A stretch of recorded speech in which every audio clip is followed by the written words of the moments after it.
Halo kawan UGM, kita jumpa lagi di UGM Podcast. Dan di episode kita kali ini kita akan membahas sebuah topik yang sangat menarik, Dit, yaitu alternatif pangan untuk masa depan. Betul sekali. Ada satu guru besar di Universitas Gadjah Mada, antropologi, Fakultas Ilmu Budaya yang meneliti tentang tanaman porang yang bisa menjadi alternatif dan inovasi untuk ketahanan pangan nasional. Karena riset kuat, Pangan hebat. selamat menonton.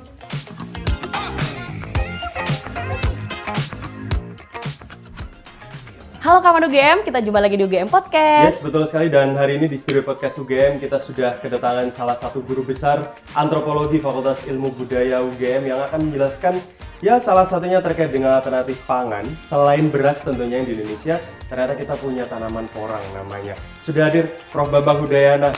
Halo Prof. Bambang. Halo, apa kabar? Tepuk tangan Alhamdulillah dong. sehat. Semoga sehat selalu Prof. Sehat selalu dong. Prof. Bambang dari Antropologi. Ya, tapi ya. juga di Pusat Studi Pedesaan dan Kawasan. Wih, Luar keren biasa. banget. Ya. Oke. Oke. Oke, ini kayaknya kita cukup excited ya Iya, dia benar, membahas benar. ini Iya, gitu. iya, Jadi iya. nggak sabar pertanyaan demi pertanyaan. Betul. Gitu. Tadi Adit kan sudah nyebutin di awal tuh porang gitu ya Bapak Iya. ya. Kayaknya tuh kalau setiap dengar kata porang tuh yang ada di bayangan saya tuh beras gitu, Iya. diet, Iya. lebih sehat. Jadi sebenarnya porang sendiri tuh apa sih Bapak? Terima kasih. Porang itu tanaman yang tersingkirkan sehingga melayak masuk akal kalau Mbak Astrid atau Mas Adit atau teman-teman yang lain tidak kenal ya, Oh. sehingga tidak sayang. Bener, makanya Tapi kita harus kalau kenal. nanti sudah tahu porang itu apa, pasti akan jatuh hati dan akan banyak mengharapkan porang menjadi pangan alternatif Indonesia. Di tengah-tengah Oke. Indonesia juga rawan kekurangan pangan ya, karena perubahan iklim, karena berkurangnya minat orang jadi petani, Cuaca ekstrim. ya, cuaca ekstrim itulah perubahan iklim, kemudian juga perdagangan dunia pun sedang mengalami krisis pangan. Jadi kalau kita bicara porang, barangkali itu obat mujarab untuk masa depan kita. Oh, oke. Oke. Bapak kan dari antropologi nih. Iya. Awal mulanya gimana sih Bapak tuh aku kayaknya tertarik nih neliti porang gitu dari Iya. tahun kapan gitu. Oke. Kenapa gitu? Inspirasinya apa? Ya, gitu? tradisi orang antropologi kan belusuan. Oke. Nah, Pusat Studi Pedesaan juga membawa mandat dari UGM bagaimana ke depan UGM punya kontribusi ya terhadap persoalan bangsa, persoalan masyarakat Indonesia. Nah, kita tahu persoalan yang dihadapi oleh masyarakat adalah persoalan ketahanan pangan. Kita menjadi importir beras walaupun kita produsen beras. Iya. Sehingga apa yang terjadi, harga beras terus naik mahal. Siapa yang rugi? Ya semuanya, tetapi terutama justru orang desa, orang yang daya beli pangannya rendah. Oleh karena itu, jalan keluarnya kita harus mencari alternatif, ya, kembali kepada diversifikasi pangan. Dan sumber pangan di Indonesia banyak sekali, tidak hanya beras ya. Kita punya jagung, di Indonesia Timur terutama sagu, ya, ada ketela juga bisa tumbuh di mana-mana. Tapi ini kemudian kita menemukan yang tersembunyi, ya, ibaratnya mutiara, ya, baru kelihatan indah kalau sudah diambil dari tempatnya dan kita gosok-gosok ya. Ini juga gitu kalau sudah diolah jadi makanan, ternyata itu tidak jauh berbeda dengan yang namanya beras, bahkan bisa dibikin beras itu porang. Umbinya, umbinya bisa dibikin jadi beras, bisa jadi mie, jadi aneka macam roti, ya, agar-agar Olahan makanan. olahannya. Mhm. Dan itu kan makanan yang kita makan sehari-hari ya itu ya, Betul, sekitar betul itu ya. sekali. Ada beras, ada mie, ada agar-agar, ada biskuit, ada roti, ada bakso, itu bisa semuanya dibikin. Oh, berarti ini salah satu keunikan porang, Prof ya? Maksudnya itu bisa dibikin apapun. Iya betul, kalau orang itu yang kita cari adalah umbinya, dan umbinya sudah ditepung, tepungnya bisa dibikin apapun, seperti tepung terigu, seperti tepung beras, itu bisa dibikin apapun. Jadi Dicampur dengan aneka karbohidrat- macam makanan. sumber Apa? karbohidrat lain ya, Prof. Iya, tapi rendah lebih kalori rendah sehingga kalori, oke. porang itu menjadi primadona buat untuk kesehatan. Dan orang sekarang kan yang dicari bukan asal makan toh, Iya. tapi bisa sehat. Dan porang menjadi jawabannya. Oke, ini kan kebanyakan orang mungkin taunya porang kan bikin gatel mungkin. Karena kan ini mungkin sebenarnya lebih ke komoditi ekspor gitu. Ya. Tapi dari penelitian Prof Bambang sendiri, potensi untuk bisa jadi kuliner dari porang ini akan seperti apa ke depannya, Prof? Kalau masyarakat menguasai sistem pengolahan porang dari bahan mentah umbi menjadi bahan yang siap saji dimasak, maka porang menjadi makanan alternatif yang relatif murah. Bayangkan ya, tanaman ini bisa ditanam di lahan kritis, ya, lahan yang kurang subur. Kering pun bisa. Lahan kering. Oleh karena itu banyak ditanam di daerah Ponorogo atau Madiun, ya, diekspor ke luar negeri. Ya. Apa yang kita temukan adalah porang itu juga tanaman yang tidak manja seperti padi. Padi itu butuh 1.200 liter per kilo ya dari hasil budidaya itu. Butuh perawatan yang luar biasa, intensnya, butuh pupuk yang tinggi, kandungan nitratnya dan sebagainya. Itu butuh biaya yang besar. Sementara porang dulu sejarahnya ini tumbuhan yang diliarkan, bahkan liar. Oleh orang Indonesia dibiarkan tumbuh di hutan. Oleh bala tentara Jepang, kemudian tanaman ini dijadikan pangan alternatif cadangan. Ya, daripada mengambil logistik punya masyarakat nanti protes, ambil dari hutan. Dan itu bisa diolah jadi pangan mereka. Nah belakangan ketika masyarakat mulai mencari pangan alternatif, ya pada akhir abad ini ya, kita punya tanaman yang sudah ada di hutan, tinggal diolah untuk dibudidayakan lebih intensif dan kemudian diekspor. Nah, masalahnya kalau hanya diekspor saja, uang masuk, tetapi seringkali harga jatuh. Nah, petani sendiri sebenarnya masih lapar ya, butuh pangan. Mengapa tidak diolah, ya, dijadikan bahan pangan alternatif rumah tangga mereka? Inilah program kami, ya. Bagaimana petani kemudian bisa mengembangkan budidaya porang lebih produktif, sekaligus sebagian bisa diambil untuk pangan mereka, untuk keluarga mereka, sehingga petani lebih sejahtera. Itu gagasan kami begitu. Tadi kan Bapak memang nyebutin ini ya, Ponorogo sama Madiun. Ya. Nah itu kenapa Ponorogo sama Madiun, Bapak? Nah kebetulan petani di sana sudah punya kesadaran pentingnya punya pendapatan dari produk yang sangat laku di dunia, yaitu tanaman porang. Sehingga mereka sudah membudidayakan tanaman porang. Tetapi mereka akhirnya khawatir ya, tahun 2020-2022 itu kok jatuh terus harganya dari 27.000 per kilo sampai 5.000 per kilo. Mereka merasa ini ancaman akan jatuh usaha taninya. Nah, daripada mereka kemudian meninggalkan porang gara-gara tidak laku diekspor ya masih laku sekarang, masih untung tapi makin kecil. Kami dorong supaya porang itu menjadi makanan alternatif, bahkan bisa jadi komoditas di dalam negeri. Seperti tadi saya sampaikan, ibu-ibu ke depan bisa masak porang ya untuk dijadikan kuliner di daerahnya. Berarti Prof dan tim mendampingi di sana.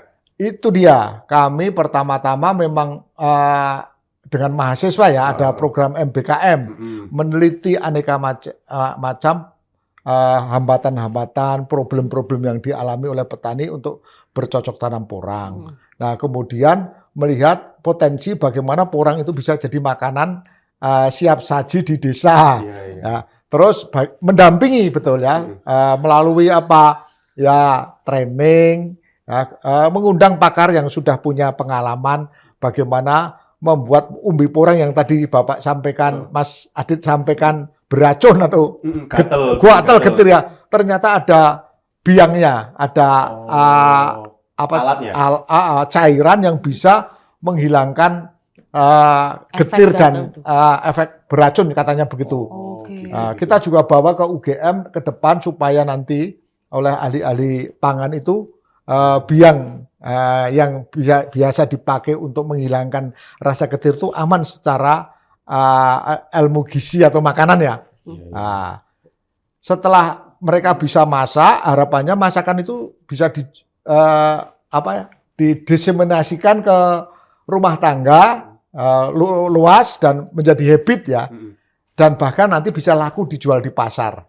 Nah, itu enak-enak loh makanan dari porang loh. Apa aja misalnya, Bapak? Nah, kami pada waktu di Ponorogo meminta seorang ibu yang punya pengalaman sudah mencoba karena menemukan biang di pasar dan dicoba enak, itu bikin bakso dari Bakso porang. porang. Ya, dicampur dagingnya dengan tepung porangnya itu. Rasanya tidak kalah hebat dengan Iya. bakso Bakso yang di sini ya. yang pakai daging dan terigu. Berarti buat gorengan tuh juga bisa. Aneka Bapak- macam gorengan, Bu. Wih. Jadi porang itu juga kelebihannya kalau sudah dimasak itu bisa melar bahasa Jawanya ya. Mengembang. Memuai, mengembang ya. Ah. Sehingga volumenya jadi meningkat. Ya, unik Wah. sekali ya Dit Iya. ya. Coba. Pertama kali nyobain gimana, Prof? Reaksi Ya, mereka pertama gitu. kali setelah dimasak di Mutmainah itu seorang aktivis yang kami dampingi, terus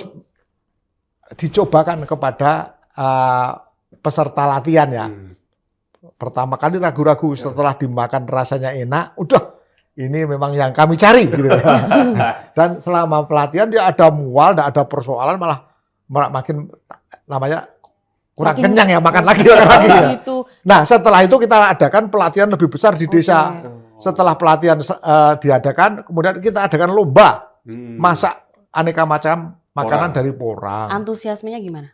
Ya luar biasa, wong itu semula kan didanai dari dana pengabdian UGM. Tapi setelah itu mereka akan adakan acara lagi dengan dana sendiri dari desa.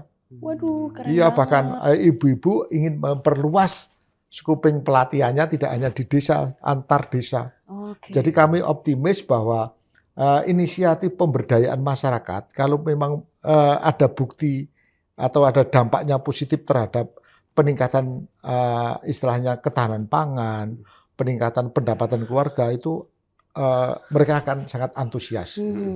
Dan senang banget ya Bapak Iya, dapat pasti. feedback yang Oh iya, senang sekali Bu, sangat karena ini menyenangkan gitu. program ini kan murah meriah ya. Iya, Artinya dengan betul. dana yang kecil tetapi impact-nya Besar. besar Oke. gitu. Oke, selama program itu dilaksanakan, penelitian itu ya, pasti kan nggak mulus-mulus aja gitu. Betul ya. Tantangannya apa aja sih Bapak? Ya pertama petani sudah agak pesimis ketika itu karena berharap yang namanya budidaya porang itu akan mendatangkan devisa atau pendapatan yang besar karena orientasinya ekspor para petani ya, dan itu baru lesunya harga kan jatuh. Jika ketika kami datang, ya tidak usah digurui cara bercocok tanam. Memang begitu, kami tidak mengajari bercocok tanam. Oh, mohon maaf, itu tahun berapa Bapak? Oh, tahun 22. Oh, 2022. Oke. Belum lama memang. Iya, iya, iya. Artinya apa yang harus kita lakukan? Ya kita mencoba teknik bercocok tanam yang lebih efisien, lebih menghemat, dan barangkali justru bisa mencari lahan yang alternatif gitu. Oke, petani senang juga karena petani kan sudah kekurangan lahan, sehingga kita mendorong ke depan memang seperti di Madiun itu beberapa tokoh porang memanfaatkan kerjasama dengan tanah perhutani. Jadi inisiatif pengembangan porang tidak mengambil lahan pertanian yang sudah dipakai untuk tanaman lain, kita menggunakan lahan-lahan yang tidak intensif ya, digunakan untuk tanaman lain, di sela-selanya ada porang.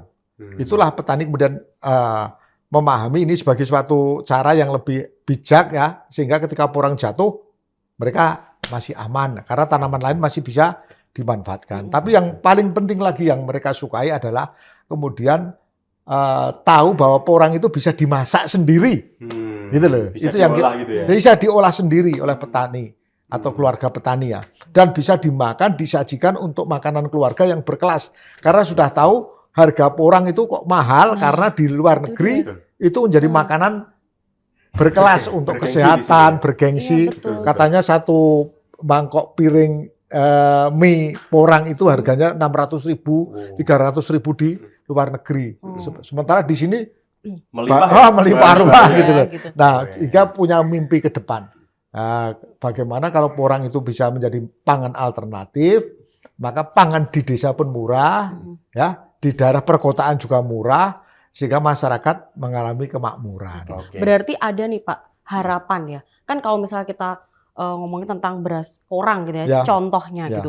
Kan kita tahu ya itu tuh nggak murah gitu. Berarti kalau misalnya ini akan berkembang lebih Ya. besar, lebih baik lagi, ada kemungkinan juga nggak Pak? Kira-kira itu menjadi pangan alternatif yang harganya lebih reasonable gitu. Ya, pasti akan reasonable karena prinsip pasar begitu ya. Sekarang kan menjadi makanan langka karena itu Oke, makanya hanya harganya dimakan kelas menengah ke atas saja. benar sekali. Ya.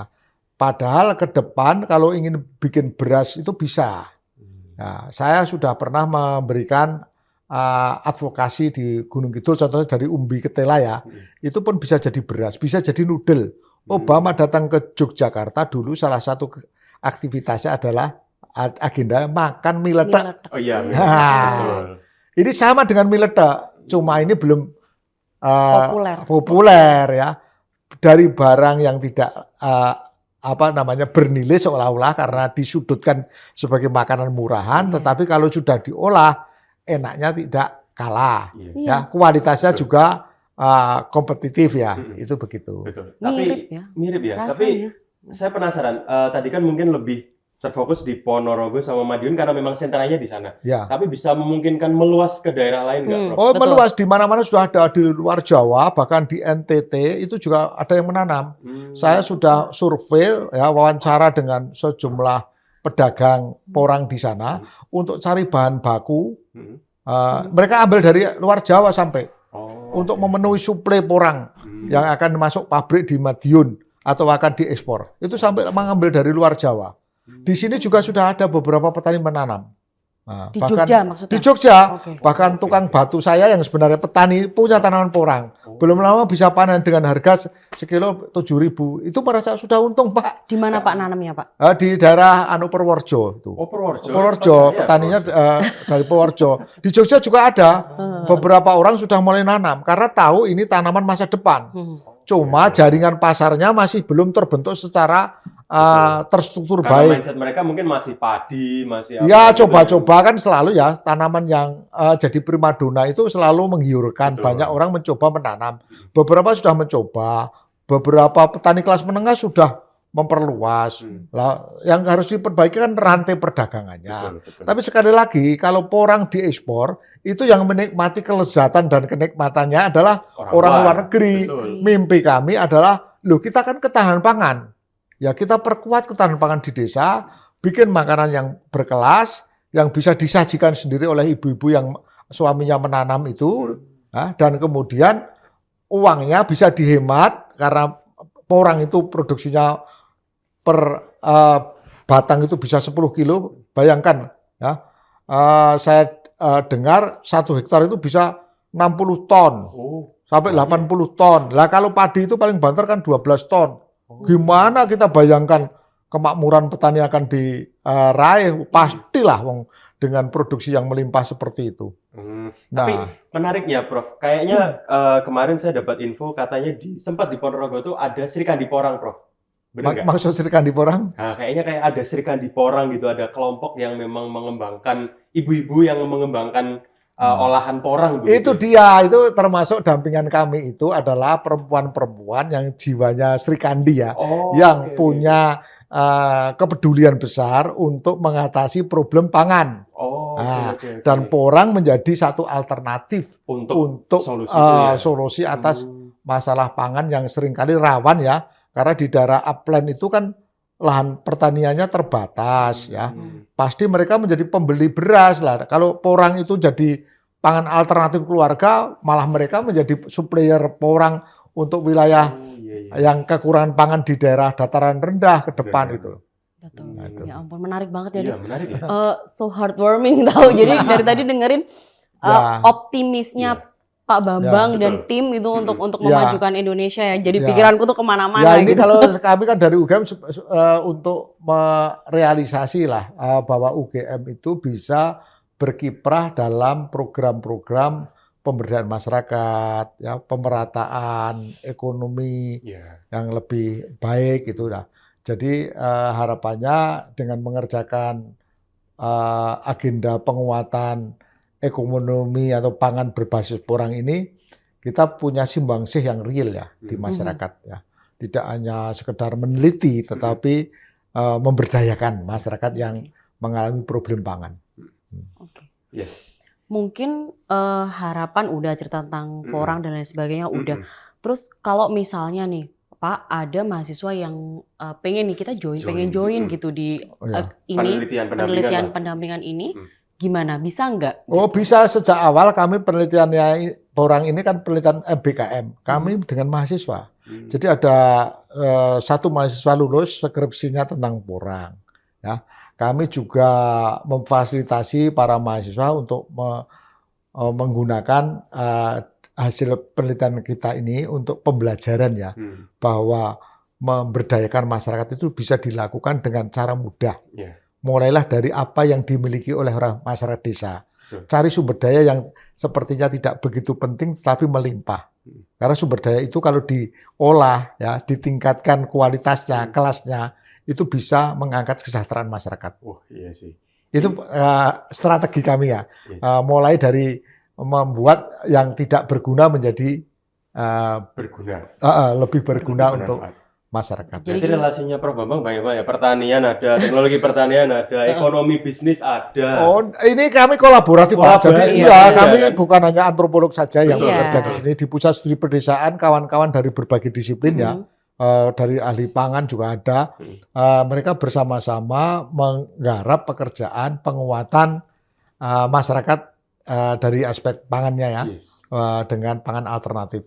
Itu seperti itu ya. Kami hanya ibaratnya fasilitator saya, memudahkan teman-teman para akademisi bisa bekerja sama dan kemudian bertemu dengan petani yang punya potensi tetapi terpendam. Lah, mari kita bangkitkan agar potensi itu menjadi kesejahteraan bersama. Ya, benar. Dan ini pelajarannya buat kita semua ya, bahwa kalau kita tuh belum melihat segala sesuatu lebih dekat, kadang-kadang kita nyepelein ya kayak porang gitu. Orang nggak akan menyangka ya bahwa akan berpotensi sebagus dan sebesar ini gitu. Ya, kita terbiasa bahwa yang bisa menyulap nasib kita itu kalau kita punya modal yang besar, ya, atau ikut hal-hal yang trendy, ya, yang bisa membuat kita nanti mengakses pekerjaan atau pasar dan sebagainya. Sementara kita harus berinovasi sebenarnya. Kekuatannya itu berinovasi. Kalau kita bisa berinovasi, ibaratnya sampah pun bisa jadi emas. Ya, betul, sampah itu kalau diolah menjadi aneka macam produk yang sama seperti yang dibikin dengan bahan baku yang baru ya. Nah, itu saya sudah sering melihat di berbagai media maupun studi. Nah, dari nalar seperti itu kita kemudian yakin bahwa apa yang ada di masyarakat petani atau yang ada terpendam di pedesaan tidak pernah kita lirik, tetapi ke depan ternyata bisa kita promosikan menjadi suatu produk unggulan. Ya. Semangat berinovasi betul sekali. Ibaratnya kalau aku kasih analogi itu kita ada di sungai yang harusnya tuh ke sana semuanya, tapi kita mungkin nggak tahu ternyata di sebelah kiri itu ada sesuatu yang menarik. Itu dia. Kita belok ke kiri. Melawan arus ya. Tepuk tangan dong kawan UGM semuanya.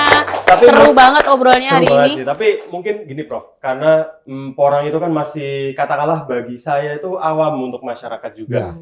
Tips dari Prof Bambut nih untuk meyakinkan masyarakat, katakanlah porang tuh menjanjikan nih, porang tuh bisa jadi alternatif pangan nih, porang tuh bisa ya katakanlah lebih bisa, sehat, lebih bagus, bisa gitu. dijadikan olahan yang bervariasi misalnya. Tipsnya apa Prof? Tipsnya lah kita harus selalu ulet ya menghadapi rintangan ya dan hambatan sehingga gigih dalam menghadapi situasi tersebut. Makin lama pasti masyarakat akan memberikan apresiasi atau bahkan ketagihan ya dengan porang, karena porang kalau terus-menerus disajikan ya orang pasti akan tergiur ya, itu begitu untuk menikmati atau bahkan mengembangkan budidaya porang lebih baik. Yes. Terima kasih sekali Prof. Mungkin ada tambahan pertanyaan Kak Astrid? Udah cukup, komplit banget dan sangat menarik ya. Semoga teman-teman yang dengerin podcast kita hari ini jadi kayak makin terbuka gitu loh, bahwa sumber alternatif pangan tuh Indonesia tuh berpotensi banyak banget gitu. Selain beras ya maksudnya ya. Yoi. Dan ini bisa menjadi peluang tentunya. Nanti kalau misalnya pengen join, terutama mungkin teman-teman mahasiswa atau teman-teman peneliti, bisa langsung hubungi Prof Bambang Udayana. Siap. Untuk bisa ya tindak lanjut lebih mantap lagi, lebih mendalami lagi, bahkan bisa diperluas lagi begitu ya Prof ya. Pasti itu siap. Yes, sip. Dan ini tentunya juga buat Indonesia kan. Iya. Makanya dari tadi tuh terharu banget dengerin semangatnya dan kita siap. Yes. gitu. Masih banyak orang baik ya ternyata di Indonesia. Dan oke, terima kasih untuk kawan UGM semuanya yang udah dengerin podcast kita hari ini. Jangan lupa kalian untuk selalu like, komen, dan share di seluruh platform media sosial kalian biar kita selalu dan lebih semangat untuk produksi podcast-podcast selanjutnya. Betul sekali, dan tadi kita sudah dengarkan simak bersama paparan dari Prof. Bambang Udayana, dan itu seperti semangat dari Kemendikbudristek tentunya ya. Karena riset kuat, Pangan hebat. Yes. terima kasih. Luar biasa. Bye-bye.